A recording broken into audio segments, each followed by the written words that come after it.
안녕하세요, 제프입니다. 자, 오늘은 제가 타막 SL8을 구매하고 며칠 동안 진행했었던 세팅 영상으로 준비했습니다.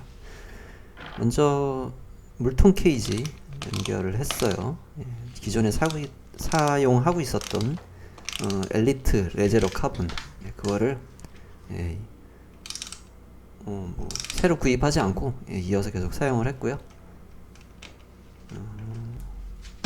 그리고 요거는 체인이죠. 새 체인이기 때문에 왁싱 작업을 하기 위해서 안에 있는 기름을 다 디그리싱 했습니다. 제가 싱크대에서 작업하는 거에 좀 부끄러워가지고 영상을 뺄라 그랬었는데 그냥 넣었어요. 미네랄 스피릿이라고 하는 수용성 디그리셔입니다. 독하지 않아가지고 즐겨 사용을 하고 있어요. 저런 식으로 한마디 한마디 닦아주고 저렇게 이제 물로 헹구면은 됐고요. 초반에 그 묻어있는 기름이 굉장히 끈적끈적해요. 그래서 닦아주고 이렇게 수건으로 닦아줍니다. 저 기름때 작업을 잘 해야지 그 왁스가 이제 덜 오염된다 이렇게 말씀하시는데 뭐 어쨌든 나중에 오염됩니다. 그래서 너무 왁스 그 오일 제거에 너무 그렇게 너무 공을 들일 필요는 없다고 생각을 해요. 그래서 적당히 제거를 하고 그다음에 저 그 행어라고 해야 돼요. 저 걸개 있죠. 저거 이용해서 한쪽에다 걸어놓고 저런 식으로 이제 수건으로 닦으면 좀 편하죠. 굉장히 끈적끈적했는데 디그리싱 하고 나서 말랑말랑하다고 해야 되나요? 찰랑찰랑해졌죠. 그래서 완전히 물기를 제거한 다음에 크랭크에 거르고 있죠. 아무래도 새 자전거다 보니까 저 크랭크에 넣다가 밑으로 쏙 빠져가지고 저 아래 다운튜브 쪽에 기스가 날까봐 조심을 하게 되더라고요. 이너 크랭크, 이너 체이닝에 걸어주고, 그 다음에 가장 작은 쪽 스프라켓에 저렇게 이제 걸어줍니다. 그리고 저 위에 있는 게 이제 가이드 풀리 지나서 텐션 풀리 지나서 저렇게 S자를 그리면서 내려오죠. 그리고 마지막에 체인 링크로 연결을 해주면은 끝납니다. 제가 처음으로 스램을 써보는데 스램 체인이 아무래도 한쪽이 저렇게 플랫하게 되어 있으니까 보기가 좋죠. 뭔가 시마노에 비해서 스램은 뭔가 이렇게 묵직한 느낌이에요. 뭔가 크기도 뭔가 모르게 이렇게 볼드합니다. 그리고 스무브 체인 왁스죠. 광고 아닙니다. 그냥 뭐 왁스 그렇게 좋다 그래가지고 수철이가 그래서 한번 사봤어요. 뭐 몇 번 써봤는데 오염되는 거는 좀 비슷해요. 시마노하고 뭐 그렇게 큰 차이는 시마노 그냥 체인 그 오일 있죠. 오일하고 오염되는 건 비슷한데 오염된 게 닦이는 게 좀 더 잘 닦여요. 그리고 옷이나 뭐 이런데 묻어도 그래도 오일보다는 덜 더러우니까 디그리셔를 사용해서 닦지 않아도 가벼운 오염 같은 거는 잘 닦이더라고요. 그리고 뭐 구동 저항 같은 거는 저는 잘 모르겠습니다. 그거는 뭐 크게 차이가 있을까? 일단 한쪽이 저렇게 평평하니까 이제 왁싱하기도 편하더라고요. 적당히 발라주고 손으로 만지작 하면서 잘 발렸나 이렇게 확인을 하는 모습이죠. 다음으로 준비한 거는 페달입니다. 페달 뭐 엑스페도 경량 페달 뭐 말씀들을 하시는데 지금 뭐 자전거를 사느라고 워낙 지출을 많이 한 상태라 가지고 그냥 웬만하면 다 있는 걸로 활용을 하고 있어요. 그래서 시마노 울테그라 페달입니다. 저거는 제가 2017년도에 자전거 입문할 때 매니저님이 그냥 서비스로 주신 거예요. 예. 저 굉장히 비싼 페달인데 저거 서비스 주냐 그러는데 그냥 샵에 그냥 다른 사람이 쓰던 게 하나 있었어요. 그래서 감사하게도 그걸 받아가지고 예, 쓰고 있었는데 처음에 그걸로 좀 쓰다가 예, 그 파워미터를 가민 벡터로 가면서 저걸 안 쓰고 있었죠. 시마노하고는 뭐 그 후로 저거 누구한테 줘야 되나 그러고 있었는데 예, 이렇게 또 쓰게 되네요. 몇 년 만에. 예, 페달은 강하게 결합해야 되는데 예, 토크렌치 저 사이즈가 없어가지고 예, 예, 손터크로 했습니다. 그리고 저렇게 그 스티커 띄는 또 재미가 있죠. 예. 파워미터에 예, 쿼커 파워미터 스티커 떼주고 메이드 인 타이완 스티커도 떼주고 저거는 잘 안 떼는데 전 사이즈 표기 스티커도 52 사이즈 저것도 뗐습니다. 예. 저걸 그냥 두면은 저 모양대로 나중에 그 햇빛에 바래는 정도가 다르기 때문에 저게 티가 난다고 하죠. 근데 뭐 그것도 자전거마다 다른 것 같긴 해요. 예.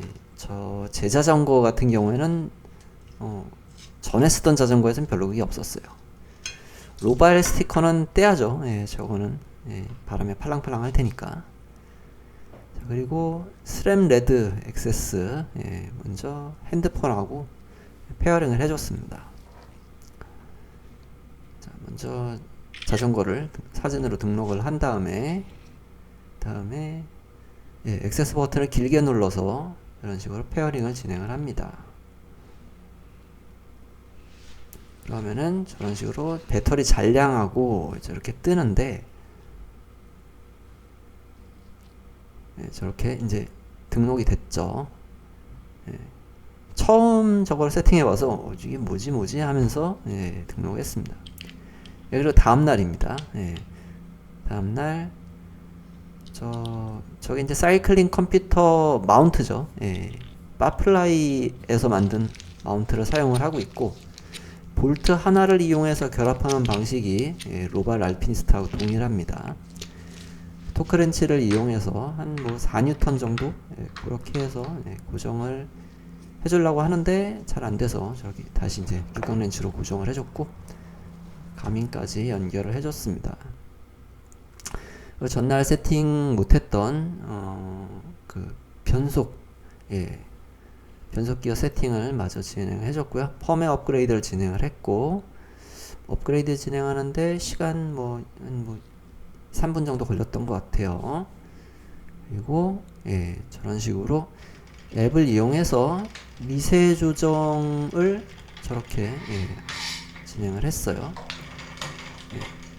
예, 그냥 일반 기계식 변속기들은 저걸 어저스트 배럴로 하죠.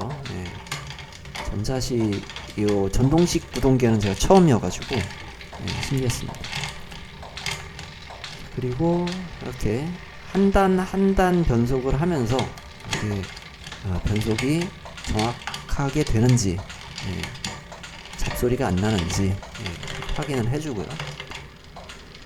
스램레드 이 탭은 보니까 그 체인링을 이너로 했을 때는 저렇게 스프라켓이 풀 아웃으로 넘어가지가 않더라고요. 자, 한 장을 남겨놓으면 됩니다. 그리고 이렇게 하면 스피드 센서 연결하고 저것도 처음 신기했어요. 저 쿼크 파워미터 배터리를 초기 세팅에서는 저렇게 이제 실로 막아 놓고요. 저 건전지가 교환식이잖아요. 예, 교환식인데 장단점이 있겠죠. 근데 저게 그 쉽게 구할 수 있는 예, 그 규격의 예, 건전지여서 편할 것 같아요. 가민 벡터 같은 경우에는 건전지가 중간에 떨어져도 예, 그걸 쉽게 구하기가 없는 거라 가지고 좀 여러 개 구비를 해놓고 사용해야 되는 그런 부분이 있었는데 쿼크 파워미터 같은 경우에는 좀 편하겠더라고요. 자, 건전지 연결하고 그 다음에 앱이랑 연결하고 가민하고도 이렇게 페어링을 했습니다. 건전지를 바꿀 때만 그 캘리브레이션을 진행을 해도 되더라고요. 근데 뭐 자주 하면 좋긴 하겠죠. 예. 그리고 뭐 저런 식으로 스티커를. 자, 이거 저녁이 됐습니다. 또 이제 정비를 시작을 하죠. 항상 저렇게 이제 예, 장갑을 끼고 해요. 근데 장갑을 끼는 게 일단 손이 지저분해지기도 한데 이제 오일 기름때들은 잘 안 지워져요. 왜냐면 장갑을 좀 끼고 하는 편이고 3X를 먼저 빼죠. 지금 뭐 할 거냐면은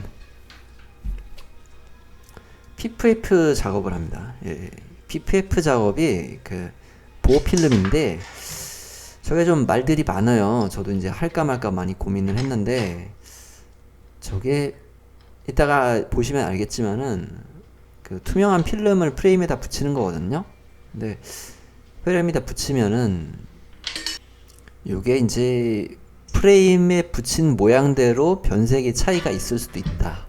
이제 햇빛에 의한 변색이 차이가 있을 수도 있다. 뭐 그런 얘기도 있고, 그리고 프레임에서 나중에 그 PPF 필름을 뗄 때 그때 이제 페인팅이 도장이 박리가 일어날 수 있다. 이런 게 있어요. 그래서 좀 조심스러웠습니다.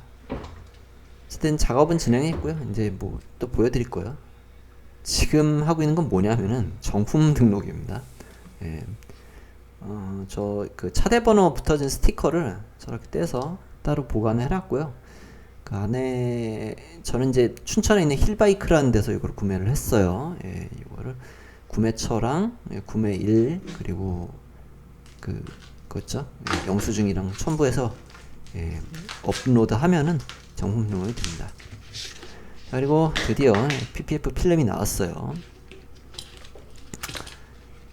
자, 이제 원하는 사이즈로 해서 예, 필름의 종류는 3M에서 나온 필름의 종류는 두 가지가 있는데 하나는 두꺼운 거, 조금 얇은 거 이렇게 두 가지가 있어요. 그래서 작업은 눈대중으로 했습니다. 이거를 이제 전문 업체에서는 보통 이제 자동차 하는 데에서 이걸 많이 하는데 이거를 레이저 커팅으로 해가지고 그러니까 레이저로 실측을 해가지고 그거를 이제 그대로 이제 잘라서 해줘요. 근데 개인이 하려면은 그렇게 하긴 힘들고, 예. 그리고 요거를 필름을 가급적이면 티 안 나게 전체적으로 이렇게 붙여주는 것도 기술인데, 근데 저는 굉장히 약식으로 했어요. 이게 사실 자전거가 프레임에 그 구동계나 프레임이나 상처가 나는 데만 상처가 납니다. 예. 낙차하면 자전거 탄 라이더가 다치는데도 다치는 데만 꼭 다쳐요. 예. 꼭 그런 건 아니지만은 그 주로 다치는 데가 많이 다치거든요. 근데 필름도 마찬가지예요. 예. 자, 저 먼저 아까 본 데는 C스테이죠. C스테이도 옆으로 기대다가 좀 많이 다치는 데고, 그리고 지금 저거 앞데일러 저렇게 떼고 있는데 저게 다운 튜브 쪽에 BB쉘 들어가는 부분 작업을 해주려고 예, 지금 드레일러가 미끄러지다가 또 상처를 낼 뻔했죠.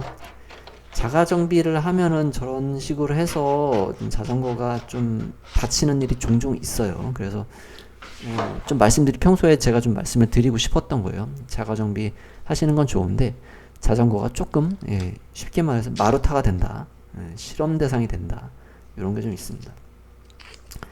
BB쉘 들어가는 부분도 저렇게 체인이 떨어지면은 떨어지는 모양대로 저게 그 체인이 닿으면서 스크래치를 일으키거든요. 그래서 그 모양대로 재단을 해서 저렇게 넣는 거예요. 근데 일반 필름 같은 경우는 저게 그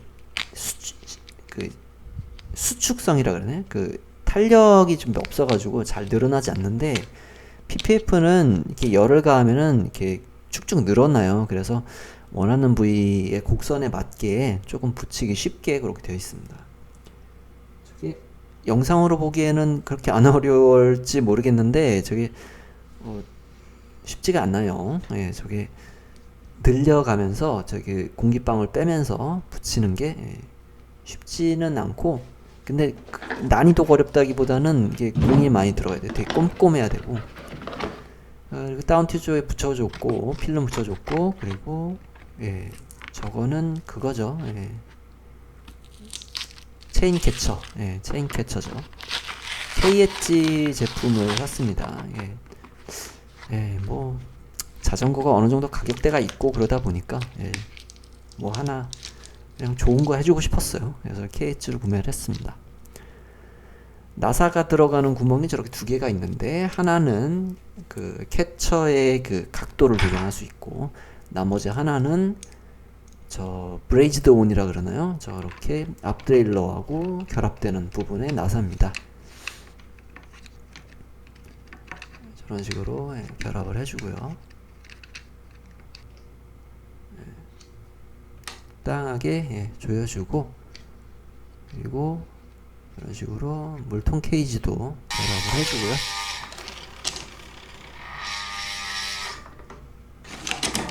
그리고 앞드레일러로 이너하고 아우터를 이렇게 연속적으로 옮겨가면서 체인이 떨어지지 않나 잘 확인을 해서 마무리를 지었습니다. 예. 자전거가 그 스크래치가 발생하는 게 주로 이제 잘못 기대서 예, 그래서 많이 발생을 하고 낙차 같은 경우에는 뭐 거의 뭐 예, 스크래치가 날 수밖에 없죠. 예.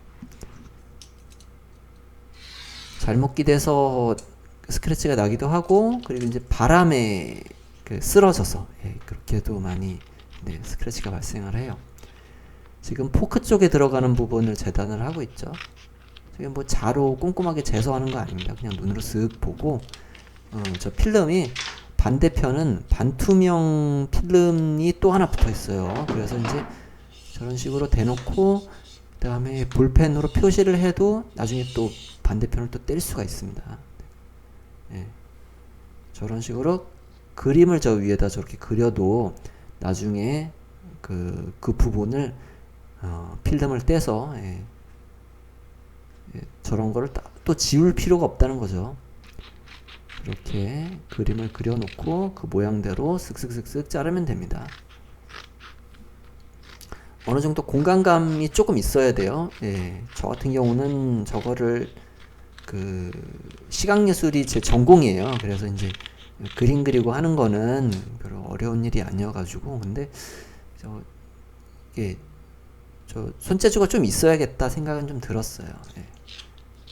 이렇게 저 디스크 브레이크 쪽에 약간의 예, 공간을 남겨놓고 이런 식으로 예, 밀대로 해서 계속 공기를 빼면서 예, 작업을 해줬어요. 포크나 난이도로 보면은 포크 부분이 굉장히 쉬워요. 그 시스테이 쪽도 쉽고 예, 공기도 잘 안 들어가요. 다른 사람들 하시는 거 보면은 이게 스프레이로 이렇게 물 뿌려가면서도 하는데 저는 그냥 뭐 그런 것도 안 했어요. 그냥 그 수건에다가 물 적셔가지고 예, 물 한번 쓱 묻히고 그 다음에 작업을 했습니다. 저는 반대편도 저렇게 예, 시스테이도 작업을 해줬고요. 또 중요한 부분이 저 이제 크랭크암. 예. 저것도 사실 은색 도장이어가지고 살짝만 부딪혀도 저게 까지죠. 까지면 또 티가 너무 잘 나요. 저 은색하고 검정색이 대비가 너무 강해가지고 저 부분도 이렇게 눈으로 봐가면서 또 재단을 해서 작업을 해줍니다. 근데 저게 좀 그런 거는 있어요. 제가 추천을 아직 못 드리는 거는 사실 저게 은색으로 된 저 그 도장은 데칼이나 도장은 되게 그 표피라고 해야 되나? 도장막이 되게 얇아요. 그래서 잘못하면은 도장이 그냥 저 PPF 필름의 그 접착면에 묻어나올 수도 있거든요. 예, 그래서 뭐 저는 뭐 그냥 저렇게 쓸 건데 저게 싫으신 분들이 계실 수 있어요. 나중에 저거 띄면서 저 도장이 같이 벗겨질 수도 있으니까. 그래서 추천은 못 드리겠습니다. 예. 저는 뭐 근데 PPF가 워낙에 티가 안 나거든요. 저게 붙였는지도 잘 모르겠고. 예. 그래서 저는 그냥 붙여놓고 계속 쓸 생각이에요. 예. 그리고 저렇게 탑튜브, 탑튜브 쪽에도 필름 작업을 해줬는데 사실 저거는 시행착오가 3번 있었습니다. 3번을 필름을 날렸어요. 그 정도로 탑튜브가 의외로 어려운 작업이었어요. 접착면이 곡면이니까 곡면이니까 어려웠던 것 같아요. 3번의 시행착오를 거쳐서 작업을 완료해줬고요. 이렇게 물 묻힌 수건을 저렇게 물을 묻혀가면서 작업을 해줬습니다. 탑튜브 위에 뭐가 이제 떨어져서 잘못 기대서 스크래치가 생기는데 사실 다른 부분의 프레임들은 내가 타면서 잘 보진 않게 돼요. 세워놓으면 보이지 타면서 보진 않거든요. 근데 탑튜브 쪽에 이 스크래치가 생기면은 자전거를 타면서도 계속 보게 돼요. 그래서 마음이 아픈데 그런 거를 미연에 방지하고자 붙이기도 했고, 이거 정차 중에 또 이렇게 라이더가 요 위에 앉거든요. 자주. 그렇게 여러 가지 이유로 해서 탑튜브도 작업을 해줬습니다. 자, 오늘 영상은 여기까지고요. 다음에는 이 작업을 하면서 몇 가지 시행착오가 있었는데 그 시행착오 모음 영상을 또 준비를 했습니다. 자, 오늘 영상도 시청해주셔서 감사합니다.